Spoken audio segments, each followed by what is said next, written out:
Hello अस्सलाम वालेकुम, good morning Pakistan. मैं हूं आपकी होस्ट मरीन इमाम और आप देख रहे हैं मेरा मॉर्निंग शो जिसका नाम है नया रास्ता, सिर्फ RNN TV पर। नाज़रीन, मेरी आज की मेहमान किसी तारुफ की मोहताज नहीं है। लास्ट टाइम हमने एक टॉपिक डिस्कस किया था कि माओं को अपनी बच्चियों को किस तरह मेंटली प्रिपेयर करना चाहिए, क्योंकि उनकी शादी के बाद उन्होंने एक नए घर जाना होता है, एक नया रोल निभाना होता है। इसी तरह फिर हमने बात की थी प्री मैरिज काउंसलिंग पर, और आज हम बात करने वाले हैं पेरेंटिंग पर कि पेरेंट्स को अपने बच्चों की तरबियत करते हुए किन किन चीज़ों का ख्याल रखना चाहिए। मेरी आज की मेहमान है, गायनाकोलॉजिस्ट है, लैप्रोस्कोपिक एंड हिस्टेरोस्कोपिक सर्जन है एंड IVF एक्सपर्ट है, डॉक्टर समीना हक। आइए इनको वेलकम करते हैं। अस्सलाम वालेकुम, गुड मॉर्निंग मैम, कैसी हैं आप? बिल्कुल ठीक Mariam, thank you again for calling me in your show. आपका शुक्रिया, आपने हमें अपना कीमती वक्त दिया। नहीं, आई एम सो ग्लैड कि मुझे मौका दे रहे हैं आप आवाम को कुछ थोड़ी सी एजुकेशन करने का। बिल्कुल। डॉक्टर समीना, आपको एक बात बताऊं, आपको पूरी दुनिया देख रही है, आपको लोग बहुत ज़्यादा फॉलो कर रहे हैं और आपकी हर बात पे इतने सारे व्यूज़ मिल जाते हैं। बहुत शुक्रिया, इसमें तुम्हारा भी रोल है। हम मिलके टॉपिक डिस्कस करते हैं और फिर कोशिश करते हैं कि हम एजुकेट कर सकें अपनी मैसेज को। बिल्कुल ऐसा है, और हर बात एक नई बात होती है। वो बातें जो हमारे पेरेंट्स हमें नहीं बताते, वो हम डिस्कस करते हैं अपने प्रोग्राम में। डॉक्टर समीना, जब किसी शादीशुदा जोड़े के यहाँ औलाद पैदा होती है, बेटा या फिर बेटी, तो पेरेंट्स की प्रायोरिटी होती है कि उनको स्कूल में दाखिल करवाना है और उनको डॉक्टर बनाना है या इंजीनियर बनाना है। आज मुझे ये बताएं, पेरेंट्स को तरबियत करते हुए किन किन चीज़ों का ख्याल रखना चाहिए जो वो भूल जाते हैं या जिन बातों को इग्नोर करते हैं। बेटे, आपने ये बहुत पर्टिनेंट क्वेश्चन किया है और ये वक्त की ज़रूरत है, लेकिन मैं इससे थोड़ा सा पीछे जाऊंगी। मैं लड़के और लड़कियों दोनों को ये एडवाइस करूंगी कि जब वो शादी करने की उम्र को पहुंचते हैं तो अपने बच्चों को जहन में रखते हुए अपना साथी सिलेक्ट करें। स्ट्रॉन्ग, सेहतमंद, यंग, एक अच्छी बैकग्राउंड से, जिनकी दीनी और दुनियावी तरबियत बहुत अच्छे तरीके से हुई हो। ठीक है। और मैं लड़कों को ये एडवाइस करूंगी कि एक इंटेलिजेंट लड़की से शादी करें, क्योंकि बच्चों की इंटेलिजेंस डायरेक्टली जेनेटिक्स माँ से आते हैं, बाप से नहीं आते। आप मेरी इस बात को अगर आसपास के लोगों पे अप्लाई करेंगे ना, तो आप देखेंगे जिन घरों में इंटेलिजेंट समझदार माएँ हैं उनके जेनेटिक्स से बच्चों में ट्रांसफर होगा। अगर उनके 5 बच्चे हैं तो 4 तो डेफिनेटली माँ के ऊपर अगर जाएंगे तो वो इंटेलिजेंट होंगे। तो जिनकी माएँ थोड़ा सा लो IQ की हैं, आप देखिएगा कि उनके बच्चे भी वैसे ही होंगे। तो इफ़ यू वांट कि आप your children should have a high IQ, search a girl with high IQ। ठीक है? तो ये साइंटिफिकली प्रूवन है कि माँ से इंटेलिजेंस जाती है। दूसरी बात, जब बच्चियां अपना साथी ढूंढें तो वो देखें यही बातें उसमें करें, और ये जहन में रखें कि हमारे जो आगे से पौध होगी, जो हमारे बच्चे होंगे, मेरा हस्बैंड कैसा होना चाहिए, उसमें से क्या क्वालिटीज मेरे बच्चों में आनी चाहिए। तो पेरेंटिंग तो अपना साथी ढूंढने से ही शुरू हो जाती है। उसके बाद when you are getting married, तो बच्चे को भी चाहिए कि अपनी न्यूट्रिशनल, हम सिर्फ बच्चियों की न्यूट्रिशन की बात करते हैं, लेकिन बच्चों के न्यूट्रिशन की भी बहुत ज़रूरत है। और आज मैं आपको, आज सुबह सुबह एक रिसर्च, मैंने अमेरिकन रिसर्च पढ़ी कि उसमें ये बताया है कि अगर बच्ची आयरन की डेफिशिएंसी से बच्चे पैदा करेगी तो उसका बेटा बनता बनता बेटी बन जाएगा। जो ट्रांसफॉर्मेशन होती है ना, अब आप ये देखें कि अर्ली वीक्स में जब बच्चा डेवलप हो रहा होता है तो उसके जो एक्सटर्नल ऑर्गन्स हैं, जो सेक्सुअल ऑर्गन्स हैं, वो एक ही तरह के होते हैं। चंद हफ्ते के बाद वो बेटा या बेटी में ट्रांसफॉर्म होते हैं, उसमें कुछ चेंजेस आती हैं। अगर माँ आयरन में डेफिशिएंट होगी तो वो, हालांकि उसके पास वो सब कुछ है बेटा बनने के लिए, लेकिन वो बेटी में ट्रांसफॉर्म हो जाएगा। कोई जीन्स की चेंजेस आयरन डेफिशिएंसी से हो जाती हैं। ये आज सुबह सुबह मैंने रिसर्च पढ़ी और मैं काफी देर बैठ के उसको सोचती रही कि पाकिस्तान के लोग, जब मैं मीडिया में बताऊंगी तो पाकिस्तान के लोग अब अपनी बच्चियों को कम से कम आयरन डेफिशिएंट नहीं होने देंगे। आयरन डेफिशिएंसी खत्म हो जाएगी हमारे मुल्क में। तो ये बहुत सारी, ये न्यूट्रिशन, मेंटल स्टेटस, ये बहुत जरूरी है कि आप जब एक बच्चा प्लान कर रहे हैं, माँ को स्ट्रेस नहीं होना चाहिए, माँ को कोई न्यूट्रिशनल डेफिशिएंसी नहीं होनी चाहिए। बाप जब मतलब प्लान कर रहा है कि बच्चा आना चाहिए, बाप को भी कोई न्यूट्रिशनल डेफिशिएंसी नहीं होनी चाहिए। हम सिर्फ माँ की बातें करते हैं, लेकिन बाप की न्यूट्रिशनल डेफिशिएंसीज भी अफेक्ट करती हैं। उसके जेनेटिक मेकअप पे, वो किस तरह का होगा, क्राइम उसके जहन में कितना होगा, या किस स्ट्रेस में वो पैदा होगा, तो उसकी सारी पर्सनैलिटी जो है वो इनके ऊपर डिपेंड करती है। अब बच्ची की न्यूट्रिशनल डेफिशिएंसीज अगर हमने पूरी कर दी हैं और उसके बाद उसने कंसीव किया और एक समझे हेल्दी बेटा या बेटी पैदा हुई है अल्हम्दुलिल्लाह, अगर उसको बेटी अल्लाह सुब्हानो तआला ने दी है, तो मैं चंद बातें बताना चाहूंगी न्यू मदर्स को कि अपनी बेटियों में जरूर देखें पैदाइश के वक्त माँ के हार्मोन के अंडर उनका यूट्रस की लाइनिंग शायद थोड़ी सी थिक हुई हो, और हो सकता है कि चंद कतरे ब्लड के कुछ फर्स्ट वीक ऑफ बर्थ में अगर आते हैं तो माओ को परेशान नहीं होना चाहिए। वो समझती हैं कि पता नहीं ये कोई आसेब हो गया है या क्या हो गया, बच्ची पैदा होते ही उसको मंथली रेगुलरिटी शुरू हो गई है या क्या हुआ है। No, the uterus bleeds under the effect of maternal hormones, और ये रेयर होता है, लेकिन अगर हो तो परेशान नहीं होना। फिर उसके बाद न्यूबॉर्न बच्ची के ब्रेस्ट जो हैं उनमें शायद एक डिस्क बनी हो माँ के हार्मोन के अंडर, ठीक है। कुछ बच्चियों का मिल्क सिक्रीट होता है 10-15 दिन बर्थ के बाद, तो जब वो हार्मोन्स निकल जाते हैं बॉडी से, स्क्रीट हो जाते हैं, इसलिए होता है कि बच्चे का अभी लिवर डेवलप नहीं होता, वो सारे हार्मोन लिवर ने मेटाबलाइज करने हैं।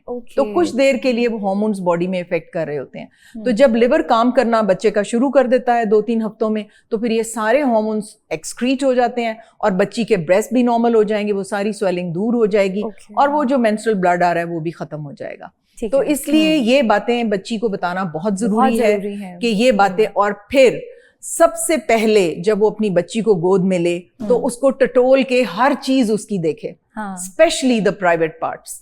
उसमें कई दफा ऐसे होता है कि कैनलाइजेशन नहीं हुई होती, उसी वक्त डॉक्टर के पास जाएं और वो एक सिंपल प्रोसीजर से वो आपको देख के बताएगा कि क्या ये स्किन की सिर्फ क्लोजर है और अंदर सब कुछ ठीक है, या ये ऊपर तक क्लोज्ड है। अच्छा डॉक्टर, तो ये कैनलाइजेशन क्या है, इसको थोड़ा सा डिफाइन कर दो। डेवलपमेंट जब बच्चे की हो रही होती है तो जितने भी ये हमारे ऑरिफिसेस हैं, जैसे नाक का है, मुंह का है, कान का है, पहले एक पूरा एक सॉलिड होता है, फिर ये सारे ऑरिफिसेस डेवलप होते हैं। ठीक तो कई दफा उनके पखाने का रास्ता बंद होता है। अब ये पता चलाना बहुत जरूरी है कि ये आखिर में ही थोड़ा सा बंद है या ऊपर तक कुछ इंचेस ये बंद है। ठीक है, और फिर दूसरे जो पैसेजेस हैं, यूरिन का है, विजाइनल है, वो सारा, तो वो ये देखने की जरूरत है। तो माँ को ये सारी चीजें पता होनी चाहिए। और अगर घर में बर्थ है, वैसे तो हम कहते हैं कि फर्स्ट डिलीवरी हमेशा हॉस्पिटल में होनी चाहिए, वहां पे पीडियाट्रिशियन देख के बता देगा कि बच्चे को CHD है कि नहीं। एक CHD जो है ये न्यूबॉर्न बच्ची का जरूर देखना चाहिए। उसमें एक ऑथेंटिक पीडियाट्रिशियन बच्चों के डॉक्टर के पास ले जाएं, बेशक घर में बर्थ हो, न्यूबॉर्न हफ्ते के अंदर अंदर ये डायग्नोज होना चाहिए। ठीक है, वो उसकी एक टांग की पोजीशन बना के ऐसे नीचे हाथ रख के ऐसे करेंगे, अगर क्लिक की आवाज आ रही है तो इसका मतलब ये है कि कंजेनिटल हिप डिसलोकेशन है बच्ची को। और अगर न्यूबॉर्न बच्ची को आप उसमें प्लास्टर में नहीं लगाते, वो सारी उम्र लिम्प करेगी, वो कभी भी ठीक नहीं हो सकेगी, जितने मर्जी उसके हिप के ऑपरेशंस आप करवा लें।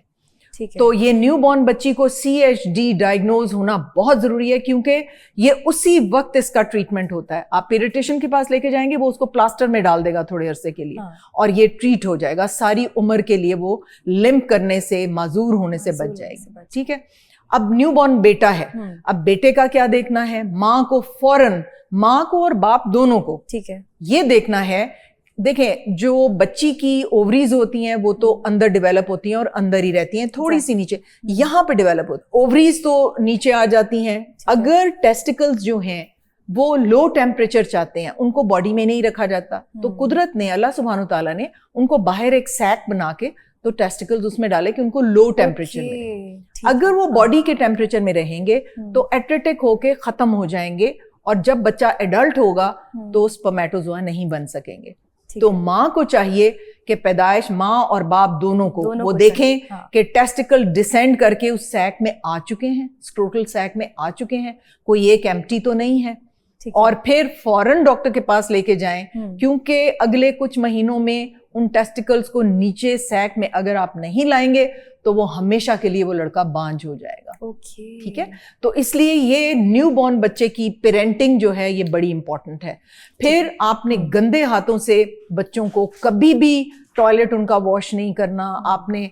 फिर ये उल्टे पुल्टे बहुत सी चीजें, केमिकल्स होते हैं वो, जी आप इससे साफ करें, उसे सादे पानी के साथ और साबुन के साथ उनको धोएं, कोई चीज लगी ना रहने दें वहां पे। ठीक है, वो रैशेस भी करेंगे वो उस वक्त तक जब तक लगे हुए हैं, उनमें से थैलेट्स और पैराबेन्स निकलेंगे और वो हार्मोनल डिसरप्टर्स हैं, पूरी बॉडी के हार्मोन्स को वो खराब करते हैं। कोई वाइप्स होते हैं जो वो यूज कर रहे होते हैं, उनमें ये थैलेट्स, हल्की हल्की स्मेल जो है वो थैलेट्स की वजह से होती है। और पैराबेन्स डालते हैं कि इनमें से खुशबू आनी बंद ना हो जाए, ये खराब ना हो जाए, ये डिके या इनमें बैक्टीरिया ना डेवलप हो जाए। तो ये पैराबेन्स और थैलेट्स जीनो ईस्ट्रोजेंस हैं, ये बॉडी में जाके हार्मोन्स को डिस्टर्ब करते हैं। पूरी बॉडी हमारी हार्मोन्स पे चल रही होती है। और ये सारे वाइप्स, ये सारे लोशंस, ये सारी चीजें जो हैं ये बच्चे के हार्मोन्स का सत्यानाश कर देती हैं। ये तो आपने बता दिया न्यू बॉर्न बच्चों का। अब जैसे ही बच्चे बड़े होते हैं, लाइक हम कुछ स्टेजेस ले लेते हैं, एज ग्रुप ले लेते हैं, 6 साल का, 9 साल का या 10 साल का, तब किन चीजों का ख्याल रखना चाहिए? नहीं बेटे, अभी तो वो 1 साल के टॉडलर्स हो रहे हैं। ठीक है, तो टॉडलर्स जो हैं उनको भी पीडियाट्रिशियन को दिखाएं। ये ना हो कि आप जब वो 3 साल का हो और वो 1 साल की हाइट पे रह जाए और वो या तो फैलना इस तरफ को शुरू कर दे और कोई ऐसी स्टेज पे आप बच्चे को लेके जा रहे हैं पीडियाट्रिशियन के पास कि फिर कुछ वो कर नहीं सकते ज्यादा। ठीक है, तो 2-3 साल की उम्र पे पीडियाट्रिशियन को, बच्चों के डॉक्टर को, अगर आप प्राइवेटली अफोर्ड नहीं कर सकते, लाहौर में इतना बड़ा चिल्ड्रन हॉस्पिटल है और अमेजिंग उनकी सर्विस है, वो किसी को रिफ्यूज नहीं करते।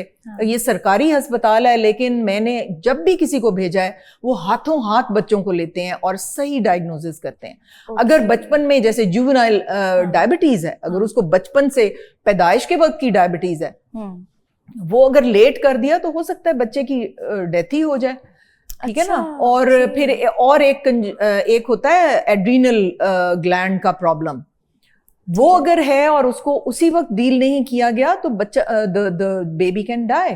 वो कहेंगे जी ये तो उल्टियां पोटियां करता रहा और डेथ हो गई, पता ही नहीं चला कि उसका एड्रीनल काम नहीं कर रहा और कंजेनिटल एड्रीनल फेलियर होता है। इसको डायग्नोज करने का सही तरीका क्या है? सही तरीका यही है कि आप अपने मुस्नद बड़े अस्पताल में बच्चे को लेके जाइए। वो वॉमिटिंग कर रहा है, डायरिया कर रहा है, किसी चीज से ठीक नहीं हो रहा, दादी कहती है इसको सौंफ का पानी पिला दो, फलां कहते हैं ये कर दो, हकीम के पास ले गए, उल्टे पुल्टे डॉक्टरों के पास। नो, अगर वो परसिस्टेंटली कोई सिम्टम दे रहा है, डिहाइड्रेट हो रहा है, ठीक है, बड़े अस्पताल में लेके जाएं, वहीं उसको डायग्नोसिस मिलेगा, वरना ये आम डॉक्टर के डायग्नोज करने वाली बातें नहीं है। आजकल तो डॉक्टर सबीना मोबाइल फोन्स आ गए हैं और हम हर बीमारी हमें गूगल बता देती है, हमें डॉक्टर के पास जाने की जरूरत ही नहीं पड़ती, और जो हम देख रहे होते हैं सिम्टम्स वो हमें कहाँ तक लेके चली जाती है।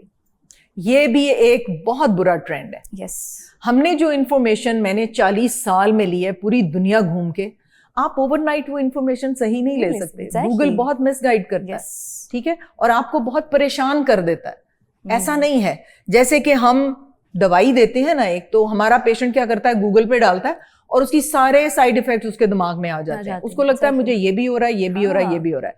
हमें फोन आता है आधी रात को, डॉक्टर साहब इसका तो ये साइड इफेक्ट है, आपने मुझे ये कैसे दवाई दे दी है? तो वी नो कि उसको परसिस्टेंटली 1 साल वो दवाई मिलेगी तो ये साइड इफेक्ट होगा। बिल्कुल ऐसे नहीं होता, हम बहुत समझ से पेशेंट्स को देखते हैं। ठीक है, तो गूगल सर्च पे ज्यादा ना जाए। यस, गूगल ने एजुकेट किया है, लेकिन उससे आप गाइडलाइन ना लें।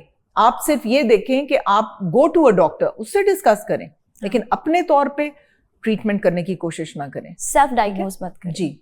और उसके बाद फिर हम थोड़े से और बच्चों, यानी मैं आपको जो बताना चाहती हूँ ये है कि टाइमली हर चीज करें। हमारे पास लेट होके बच्चे आते हैं तो फिर उसके साथ हम कुछ नहीं कर सकते।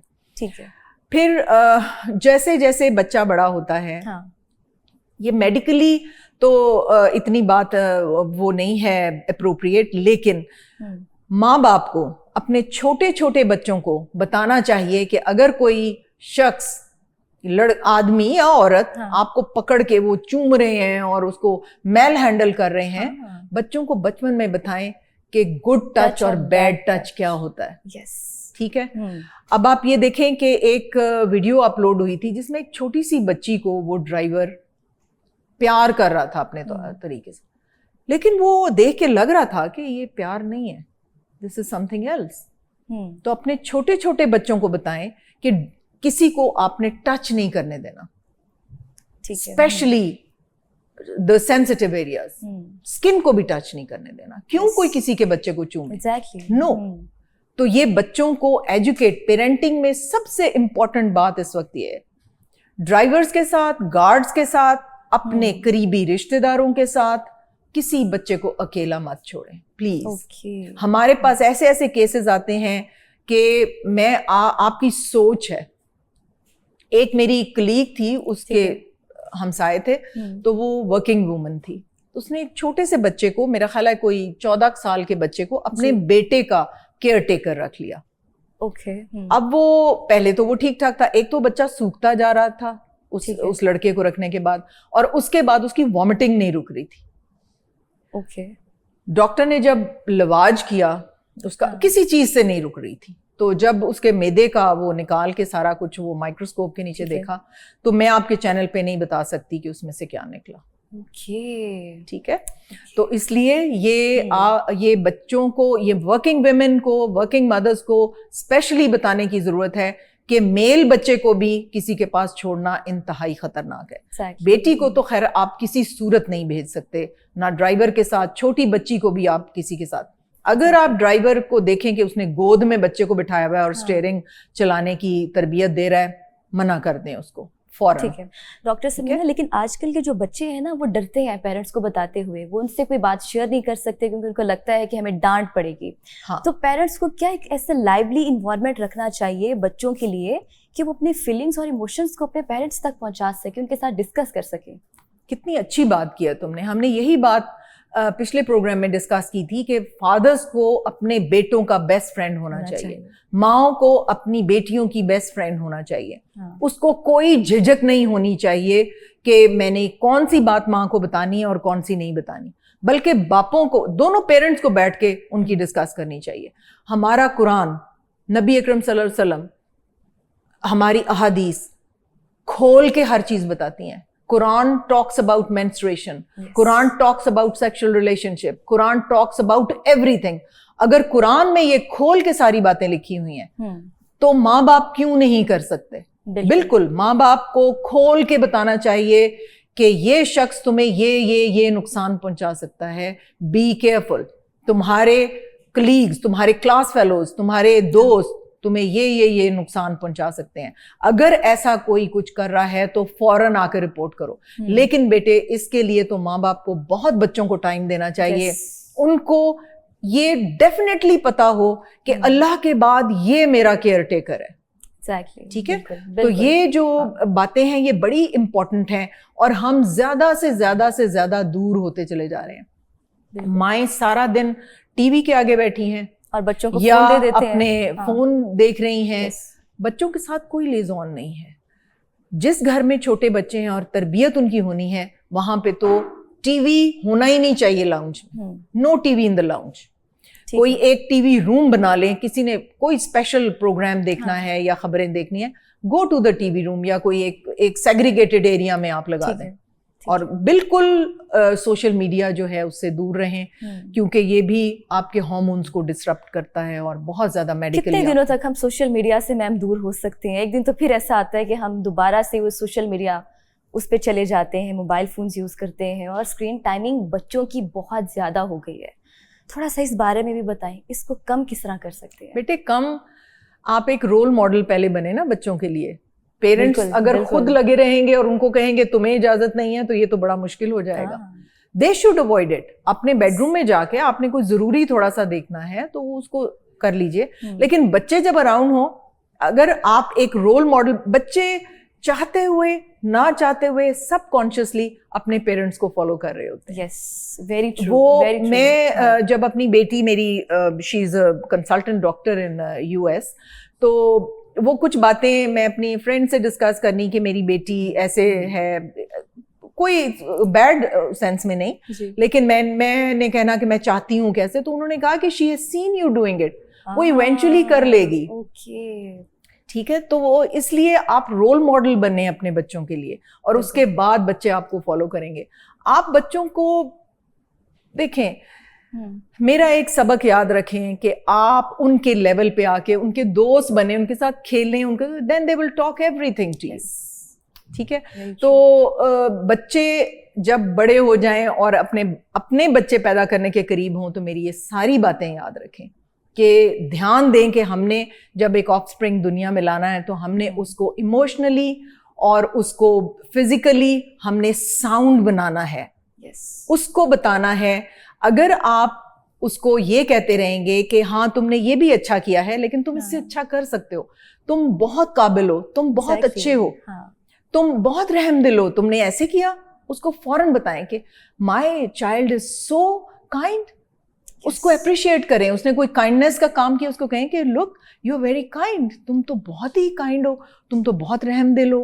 फिर कोई छोटा सा काम करो, उसको कहें तुम तो बहुत ही इंटेलिजेंट हो, तुम्हारे जैसा इंटेलिजेंट बच्चा तो है ही नहीं। ऐसे पेरेंट्स बहुत कम होते हैं जो एग्जिस्ट करते हैं। नो, वो क्रिटिसाइज ज्यादा करते हैं, डांटते ज्यादा हैं और फोर्स करके उसको कंट्रोल करने की कोशिश करते हैं। You can not do that. आप उसकी जितनी, आप यकीन करें, एक इंसान में अल्लाह सुब्हान तआला ने इतनी खूबियां डाल के भेजी हुई हैं। अगर जैसे एक क्यारी है, आप उसमें खाद डालें, पानी, सनशाइन दें, वो पौधा कैसे तवाना होगा, और एक पौधा उसी किस्म का आप इन सब चीजों को ख्याल ना रखें तो वो कैसे मुरझाया हुआ होगा। This is the same is true with young children. आप उसको वो क्यारी दें जिसमें मोहब्बत की, कॉन्फिडेंस की, न्यूट्रिशन की वो सारी खाद डली हुई हो, और फिर आप अपनी बाहें खुली रखें। उसको थोड़ा सा भी पेन हो, आप कहें कि तुम बोलो। आज ही मैं एक पोस्ट देख रही थी, उसमें कहा कि I don't want my child to behave. Behave means कि वो अपनी पेन मुझे नहीं बताएगा, उसको कोई चीज बुरी लगी है तो वो शाउट नहीं करेगा। No, I want my children to live the life. Living life का मतलब यह है कि उसको पेन हो तो वो शोर करे कि मुझे पेन हो रही है, इमोशनल पेन हो रही है, फिजिकल पेन हो रही है, मैं डरा हुआ हूं, मुझे खौफ आ रहा है। ये सारी चीजें उसने कहा कि अगर बिहेविंग का मतलब ये है कि वो ये सारी चीजें हमें ना बताए तो मैं मिसबिहेव बच्चे चाहूंगा। ओके, तो इसलिए बच्चों को की बातें सुने। हर इंसान फर्क है, उसमें अल्लाह सुब्हान तआला ने इतनी क्वालिटीज डाली हैं। आप अगर उसको खाद डालेंगे आप हैरान रह जाएंगे कि उसमें से क्या क्या निकलेगा। डॉक्टर सबीना, बच्चे माइलस्टोन अचीव कर रहे हैं, क्या वो अपने राइट टाइम पे अचीव करते हैं? हाँ, ये बहुत ज़रूरी है। पेरेंट्स को पहले खुद पता होना चाहिए कि किस एज पे क्या माइलस्टोन अचीव करना है उन्होंने। जैसे शुरू में हम देखते हैं कि उन्होंने क्रॉल करना शुरू किया है कि नहीं, फिर खड़ा होना पकड़ के, फिर वॉकिंग, और उसके बाद बहुत से ये जो, और फिर दांत निकालना, फिर बातें करना। तो ये माइलस्टोन्स जो हैं ये गूगल से तो बड़ा आसान है, और जनरली भी हमें पता होता है कि कितनी टाइम पे, यानी 9 महीने से लेके 10 महीने तक वो वॉक शुरू कर देते हैं, और जो क्रॉलिंग है वो कोई 7 मंथ्स के हो जाएं तो वो करते हैं। तो ये पेरेंट्स को ये पता होना चाहिए कि ये किस एज पे कौन सा माइलस्टोन इन्होंने अचीव करना है। अब आपने देखा होगा कि आजकल ऑटिज्म बहुत ज्यादा कॉमन हो रही है, हर बच्चा ऑटिस्टिक हो रहा है। तो इस अभी साइंटिस्ट और हमारे जो मेडिकल डॉक्टर्स हैं वो काफी कंफ्यूज हैं कि ये क्यों हो रहा है। बड़ों में अल्जाइमर्स बहुत हो रहा है, बच्चों में ऑटिज्म हो रहा है। तो या तो ये एनवायरमेंटल, डेफिनेटली एनवायरमेंटल है, क्योंकि हर चीज में हमारा प्लास्टिक है, ब्रेन में प्लास्टिक डिपॉजिट हो रहा है।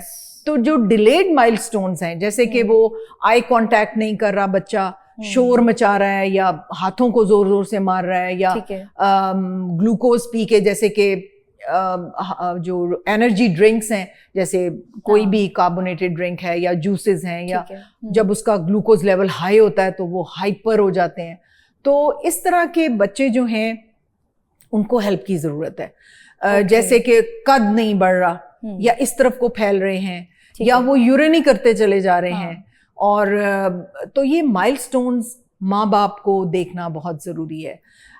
बहुत लेट हो जाता है, वो बड़े बूढ़े कहते हैं कि अच्छा कोई बात नहीं, मेरा भी बेटा 2 साल की उम्र पे बोला था। नहीं, ऐसे नहीं करना।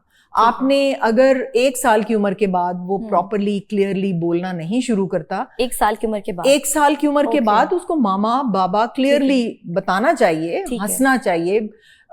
कई बच्चे सुनने में प्रॉब्लम उनको होता है, तो ये सारी चीजें माइलस्टोन्स देखना पेरेंट्स का काम है कि ये हमें ठीक नहीं लग रहा, उसको इग्नोर ना करें, उसको टाइमली डॉक्टर के पास लेके जाएं ताकि उसका टाइमली इलाज हो सके। Thank you so much doctor Samina, आप जब भी आती हैं एक नई इन्फॉर्मेशन, एक नई रिसर्च लेकर आती हैं जो हम लोगों को बिल्कुल भी नहीं पता होता। आपका बहुत शुक्रिया, आपने हमें अपना कीमती वक्त दिया। ये बातें बहुत ज़्यादा इंफॉर्मेटिव होती हैं एंड आई होप कि नाज़रीन आप लोगों ने भी कुछ ना कुछ ज़रूर सीखा होगा। आपसे मुलाकात होगी इंशाल्लाह कल। अपना बहुत सारा ख्याल रखिए। Till then take care. अल्लाह हाफिज।